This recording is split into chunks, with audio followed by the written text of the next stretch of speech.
Hello guys. So ngayon ay magkakaroon tayo ng konting comparison sa leaves ng Illinois, Austerky, Red Himalayan at Black Giant. So ito depende rin sa pag-aalaga natin kung paano natin sila mapapalaki yung dahon at mapapalaki yung halaman. Bali dito sa farm ganito yung na-experience namin.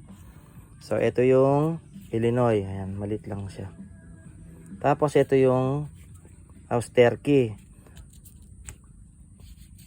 Ang Austerky madulas siya na makapal. Hindi gaya ng Illinois. Magka-sin texture lang sira pero mas mapusyaw yung kulay niya. And then itong Red Himalayan, magaspang yung ano niya. Parang yung humawakan nito, parang yung pakiling o yung ginagamit ng mga bata dati, yung pang-is-is ng mga desk nila. Yan, magaspang siya. And then ito yung pinakamalaki, yung Black Giant. Itong Black Giant, ano siya, malambot.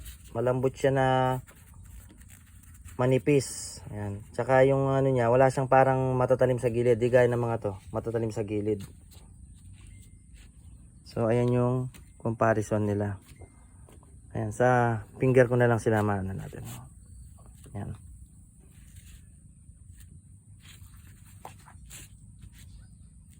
Ito. So sa susunod, pag nagpabunga na tayo, magkakaroon naman tayo ng comparison ng mga bunga nila.